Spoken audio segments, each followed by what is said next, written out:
ជំរាបសួរពុកម៉ែបងប្អូនទាំងអស់គ្នាថ្ងៃនេះខាងនាងខ្ញុំគឺបានភ្លៀងធ្លាក់មួយមេយ៉ាងធំហើយភ្លៀងថ្ងៃនេះគឺជោគជាំល្អមែនទែនបងប្អូនហើយសំខាន់គឺទេសភាពក៏ស្អាតដែរពេលដែលភ្លៀងធ្លាក់ធ្វើឲ្យរុក្ខជាតិមានការរីកស្រស់បំព្រងហើយថ្ងៃនេះផងដែរគឺនាងខ្ញុំដើរមកយកជីកុំឲ្យត្រូវទឹកភ្លៀងខ្លាំងពេកខ្លាចវាច្រោះងាប់ចឹងណាបងប្អូនហើយសំខាន់ផងដែរនោះគឺខ្ញុំសប្បាយចិត្តដែលពេលដែលបានភ្លៀងចឹងទៅរុក្ខជាតិក៏វា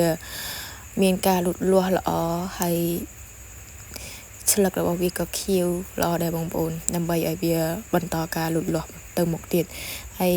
នេះគឺភ្លៀងខ្លាំងហើយសប្បាយចិត្តខ្លាំងហើយខែនេះក៏ចូលដល់ខែវស្សាហើយកសិករក៏បានភ្លៀងចឹងទៅក៏មានការចាប់ផ្ដើមភ្ជួរស្រែដើម្បីព្រោះស្រូវហើយនេះគឺនាងខ្ញុំលេងទឹកភ្លៀងសប្បាយតែជាក់ស្រួលបងប្អូនមិនតែអត់សូវហ៊ានត្រូវខ្លាំងទេដោយសារតែខ្លាចផ្ដាសាយព្រោះខ្ញុំអត់ទាន់ជាផ្ដាសាយដែរហើយនេះគឺនាងខ្ញុំដើរទៅមើលនៅទឹកដែលយើងត្រង់ទឹកភ្លៀងណាពេលចឹងទៅមានឆ្កែខ្ញុំមួយដើរតាមគឺអាជូមី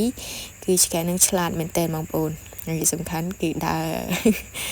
ហើយទេសភាពនេះគឺនៅខាងក្រៅហោស៊ឺរបស់នាងខ្ញុំហើយនេះគឺស្លឹកឈើដែលបានត្រូវដំណក់ទឹកភ្លៀងស្លឹកវាគឺស្រស់ស្រាយខៀវសម្ងាត់ល្អមែនទែនបងប្អូនហើយវាមានត្រួយមានអីទៅគឺល្អហើយនេះគឺនាងខ្ញុំដើរមកបេះត្រួយកធំថេតបងប្អូនខាងខ្ញុំគេហៅត្រួយកធំថេតហើយ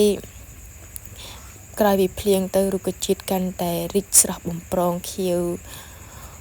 ពេញពោសធាហើយអ្នកខាងនេះគេបេះត្រួយបន្លែយកធ្វើជាមិនលក់អីឆ្កែខ្ញុំចង់ស៊ីបងប្អូនហើយនេះគឺជាត្រួយស្ដៅបងប្អូនយើងត្រូវតែដេចត្រួយវារហូតចឹងកុំឲ្យវាខ្ពស់ហើយយើងក៏បានត្រួយវាទុកធ្វើជាមលក់ថ្ងៃក្រោយទៀតក៏វាស្រួលដែរបងប្អូនស្រួលទាំងកាច់ស្រួលទាំងទុកធ្វើមលក់យើងបរិភោគដូចជាញោមស្ដៅអីចឹងណាបងប្អូនហើយនេះគឺជាស្លឹកលៀបត្រួយលៀបបងប្អូនហើយអានេះគឺយើងបេះហើយយើងយកមកដាក់វាក្នុងកញ្ច្រែងមួយទៅដើម្បីឲ្យវាស្រួលក្នុងការយើង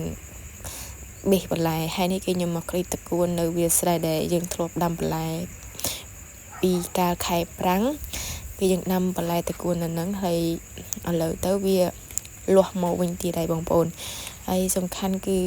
កាច់មកឡើងស្រួយខ្ញាប់តែម្ដងហើយតកួនយើងនេះគឺតកួនធម្មជាតិហើយឆ្កែនឹងខ្ញុំក៏រត់មកដែរហើយនេះមើលមុខអ្នកបេះហើយយើងដាក់ក្នុងកញ្ច្រែងឲ្យបានស្អាតបាតចឹងទៅហើយសំខាន់ផងដែរនោះគឺវីដេអូនេះខ្ញុំក៏សូមអរគុណដល់ពុកម៉ែបងប្អូនដែលបានចូលទស្សនារាល់វីដេអូរបស់នេះខ្ញុំដែលបានផុសទៅហើយនេះគឺជាទេសភាពពេលល្ងាចដែលគោក្របីវាចាប់ដើមចូលក្រោលហើយមុននឹងយើងទៅដេញក្របីចូលក្រោលយើង selfie ធ្វើវីដេអូដើម្បីឲ្យបងប្អូនបានទស្សនាថាអ្នកខាងនេះគឺនៅមើលក្របីធម្មតា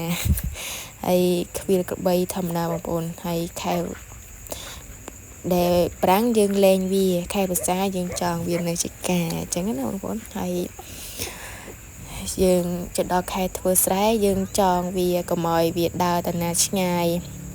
អានេះគឺជាស្រូវដែលគោក្របីដែលខ្ញុំថតពេលរាំងភ្លៀងហើយឆ្កែខ្ញុំគឺសប្បាយខ្លាំងមែនទែនវាបានចេញមកក្រៅចឹងហើយខាងនេះគឺអ៊ំខ្ញុំគាត់កំពុងតែដងទឹកអណ្ដូងលូអានឹងគេហៅថាអណ្ដូងដៃបុរាណរបស់យើងដែលបានជីកធ្វើជារណ្ដៅទឹកសម្រាប់ដងបរិភោគហើយអណ្ដូងដៃឆ្ងាញ់ណាបងប្អូនអត់ដូចអណ្ដូងស្នប់យើងទេអណ្ដូងដៃនេះគឺវាមានរសជាតិរៀងផ្អែមឡំដែរណាបងប្អូនហើយសំខាន់គឺរំលឹកអនុស្សាវរីយ៍ដែលពីមុនយើងអត់មានអីបូមយើងដងប៉ះកធុងឬក៏ប៉ះកធុងដែកចឹងណាបងប្អូនហើយឥឡូវសម័យនេះគឺយើងមានម៉ាទ័រមានអីបូមទឹកងាយស្រួលជាងចាស់បុរាណដែលគាត់បានបន្សល់ទុកនៅអណ្ដូងមួយសម្រាប់ឲ្យក្មេងៗចំនួនក្រោយបានស្គាល់ដូចជាខ្ញុំចឹងហើយនេះគឺជាទេសភាពនៅខាងក្រោយផ្ទះរបស់នាងខ្ញុំបងប្អូនមានវាស្រែមានតាមថ្នោត មានកបីមានអ្នកដងទឹកចឹងទៅសบายមួយយ៉ាងដែរបងប្អូនរស់នៅបែបសាមញ្ញស្រុកស្រែយើងគ្មានអ្វីលយឆាយនោះទេបងប្អូនរស់នៅបែបសាមញ្ញភាពរីករាយឆ្នាំញញឹមគឺនៅជាប់ខ្លួនជានិច្ចនេះហើយគឺអ្នករស់នៅតាមជនបទស្រុកស្រែដូចជាខ្ញុំហើយបង្កើតនៅភាពស្និទ្ធស្នាលបង្កើតនៅភាពរស់រាយ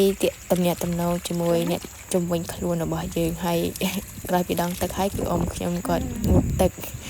ហើយយើងពីមុនយើងងូតទឹកនៅតាមដងចឹងហើយបងប្អូនយើងអត់មានម៉ូទ័រណាសម្រាប់បូមទឹកទេមានតែរែកទឹកដាក់ពាងងូតទឹកនៅដងដៃហើយឥឡូវនេះវីដេអូនេះខ្ញុំចុងក្រោយក៏មានតែប៉ុណ្្នឹងសូមអរគុណសូមជម្រាបលាពុកម៉ែបងប្អូនអរគ្នា